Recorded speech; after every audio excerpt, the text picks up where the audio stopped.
Innal hamdalillah nahmaduhu wa nasta'inuhu wa nastaghfiruh wa na'udzu billahi min syururi anfusina wa min sayyiati a'malina. Man yahdillahu fala mudilla lahu wa man yudlil fala hadiya lahu. Ashhadu an la ilaha illallah wahdahu la syarika lah wa indahu mafatihul ghaib la ya'lamuha illa hu wa ya'lamu ma fil barri wal bahr wa ma tasqutu min waraqatin illa ya'lamuha wa la habbatin fi dhulumatil ard wa la ratbin wa la yabisin illa fi kitabim mubin. Subhanak la ilma lana illa ma 'allamtana innaka antal alimul hakim. Wa ashhadu anna sayyidana Muhammadan abduhu wa rasuluh wa safiyuhu min khalqihi wa habibuh arsalahu bil huda wa dinil haqq liyudhhirahu 'ala ad-din kullihi wa kafa billahi shahida. Fallahumma salli wa sallim wa barik wa karrim wa majjid wa 'azzim wa tammim 'ala sayyidina Muhammad wa ala alihi wa ashabihi wa man tabi'a bihudah wahtada bima sannah. Amma ba'd, faya ma'asyiral muslimin, usikum wa nafsiya bittaqwallah, faqad fazal muttaqun. Yaqulullahu subhanahu wa ta'ala, ya ayyuhalladzina amanu ittaqullaha haqqa tuqatih wa la tamutunna illa wa antum muslimun. Ma'asyiral muslimin, jamaah salat Jumat Masjid Sabilillah yang dimuliakan Allah subhanahu wa ta'ala, marilah bersama-sama kita tingkatkan iman dan takwa kita kepada Allah subhanahu wa ta'ala. Marilah kita ini niatkan untuk bertaubat kepada Allah subhanahu wa ta'ala. Dalam kesempatan Jumat ini mari kita kembali menguatkan tekad untuk semakin mengurangi segala macam bentuk maksiat dan pelanggaran terhadap hukum-hukum Allah subhanahu wa ta'ala. Ma'asyiral muslimin, bersama kita saling mengingatkan untuk lebih menjaga diri kita masing-masing dan keluarga dari ancaman siksa api neraka. Mari bersama-sama berlomba kita ini mencari ridhonya Allah, ridhonya Rasulullah sallallahu alaihi wasallam, dengan cara menjadi pribadi-pribadi yang semakin taat di dalam beribadah, sibuk mengabdi dan memperbaiki diri dengan memprioritaskan amaliyah-amaliyah yang wajib, yang fardu-fardu, lalu menghiasi diri dengan perbuatan-perbuatan sunnah serta kebaikan kepada sesama makhluk. Semoga di hari-hari akhir bulan Syawal ini, di penghujung bulan peningkatan ini, kita diberikan Allah subhanahu wa ta'ala keluasan hati untuk memaafkan orang-orang yang pernah bersalah kepada kita. Mudah-mudahan yang hadir di masjid ini diberi kekuatan hati untuk menepis gengsi, meminta maaf kepada orang-orang yang mungkin kita pernah berbuat salah kepadanya. Semoga jamaah kita semua yang hadir ini juga diberikan Allah subhanahu wa ta'ala keluasan rizki, sehingga suatu hari Allah panggil kita untuk menghadapnya, kita telah tunai seluruh tanggungan-tanggungan kita kepada sesama manusia. Kita mati dalam keadaan beres urusan kita dengan Bani Adam. Amin ya Rabbal Alamin. Jamaah ma'asyiral muslimin yang dimuliakan Allah Subhanahu wa taala. Dalam rangka khutbah ini, khatib ingin memaparkan 4 macam amal yang menurut Sayyidina Ali karramallahu wajhah dianggap paling berat untuk dilakukan seorang muslim yang saleh. Imam Ali karramallahu wajhah pernah berkata bahwa ada 4 amal yang luar biasa fadilahnya, besar pahalanya, berat dilakukannya. Yang pertama adalah al-afwu indal ghadab, kata Sayyidina Ali. Amaliyah memberi maaf ketika sedang dalam keadaan emosi. Memberi maaf ini bukan hal yang mudah, apalagi orangnya sedang keadaannya marah-marah. Untuk itulah Rasulullah Shallallahu Alaihi Wasallam pernah mengajari para sahabat untuk menanggalkan amarah. Jangan gemar marah, ojo ngamuan, jangan mudah tersinggung, jangan mudah diambil hati. Bahkan Nabi Muhammad Shallallahu Alaihi Wasallam menganjurkan untuk mengambil air wudhu jika kondisi kita sedang emosi, sebagai ikhtiar untuk meredam amarah kita. Qala Rasulullah sallallahu alaihi wasallam, innal ghadaba minasyaitan. Kemarahan itu adalah hasil dari tiupan-tiupan setan. Wa innasyaitan khuliqa min nar. Setan itu diciptakannya dari api. Wa innama tudfa'un naru bil ma', dan api itu bisa padam dengan air, kata Nabi. Fa idza ghadiba ahadukum falyatawadda. Jika suatu hari kalian ini marah, maka wudulah. Nabi Muhammad sallallahu alaihi wasallam bahkan menasihatkan kita untuk berlatih sabar dan memilih untuk memaafkan. Di dalam Al-Qur'an disebutkan wal kadhiminal ghaidha wal 'afina 'anil nas, dan orang-orang yang dapat meredam amarah emosinya lalu memaafkan. Mereka inilah orang-orang yang dapat memaafkan, inilah mereka yang dipuji Allah Subhanahu wa taala, diberi label oleh Allah Subhanahu wa taala sebagai orang baik yang Allah cintai. Wallahu yuhibbul muhsinin, kata Allah.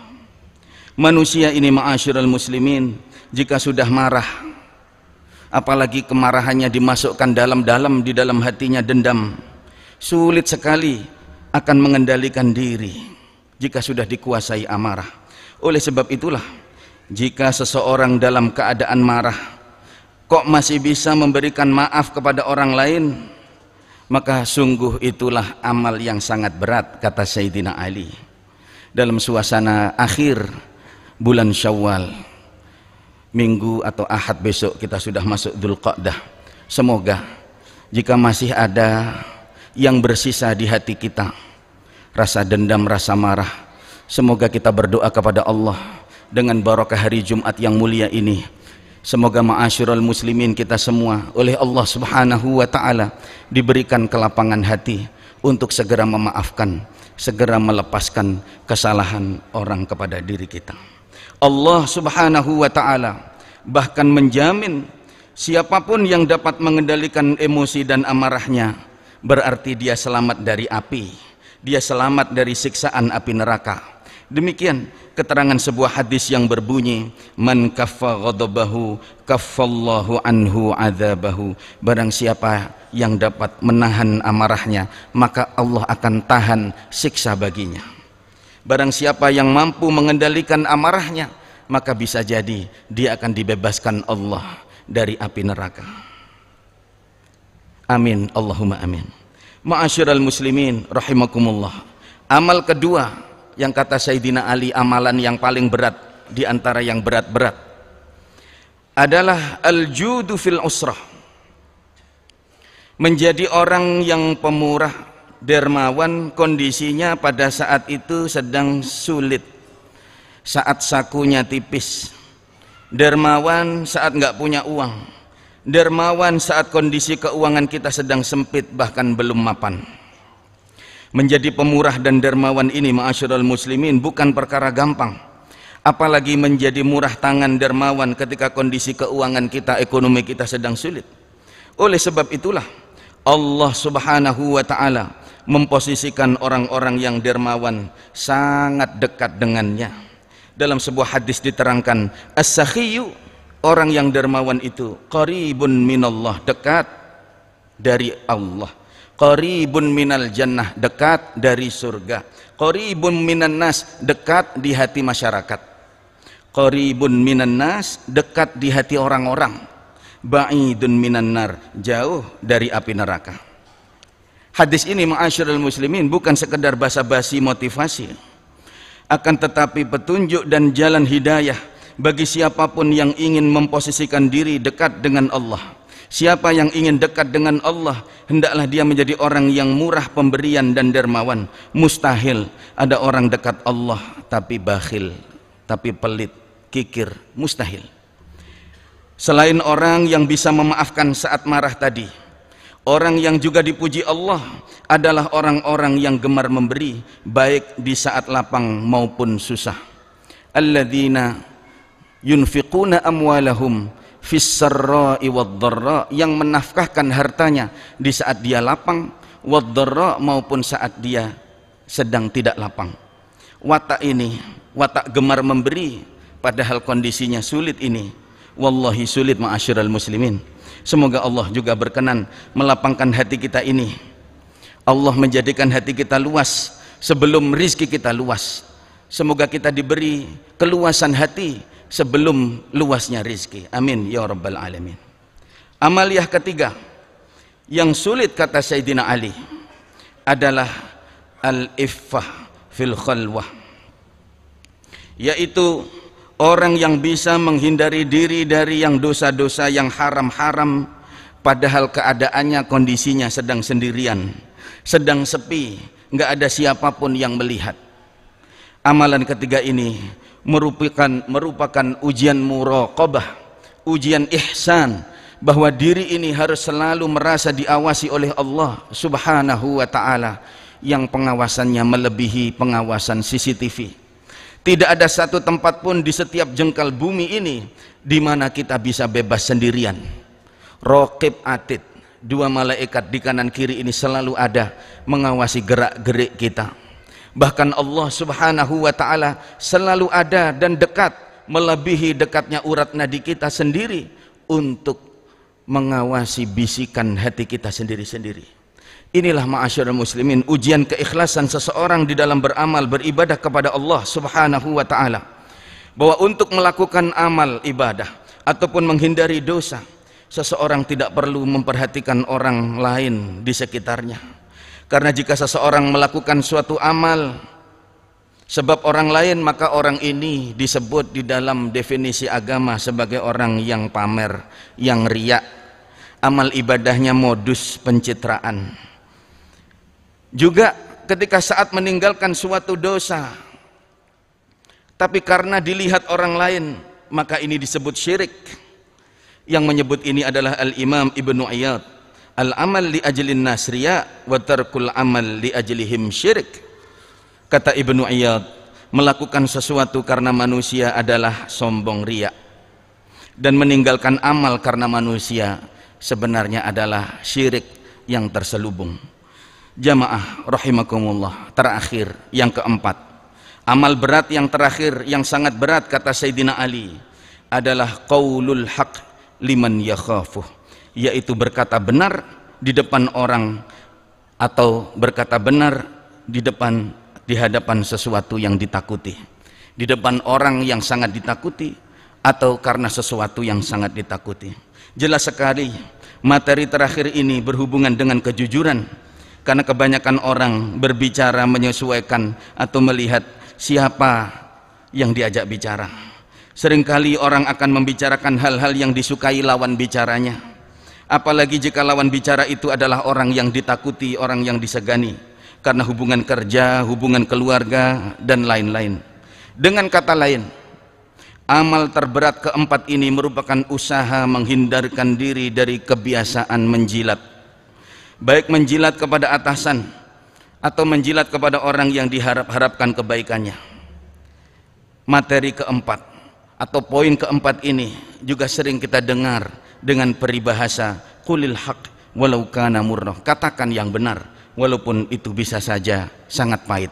Semoga Allah Subhanahu wa taala menganugerahkan kepada kita kesempatan untuk memperbaiki diri hari demi hari. Semoga umur yang tersisa ini menjadi umur terbaik kita di dunia, menjadi orang yang lebih dapat meredam amarah dan mudah memaafkan, menjadi orang yang dermawan dalam keadaan lapang maupun susah, menjadi orang yang tetap merasa diawasi Allah Subhanahu wa taala pada saat sendirian, dan menjadi orang yang lebih jujur dan amanah lagi bahkan saat berada dalam tekanan dan ancaman.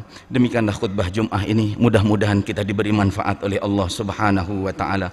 Barakallahu li wa lakum fil Qur'anil azim wa nafa'ani wa iyyakum bima fihi minal ayati wadh-dhikril hakim wa taqabbalallahu minni wa minkum tilawatahu innahu huwas samiul alim. Fastaghfiru rabbakum innahu huwal ghafurur rahim.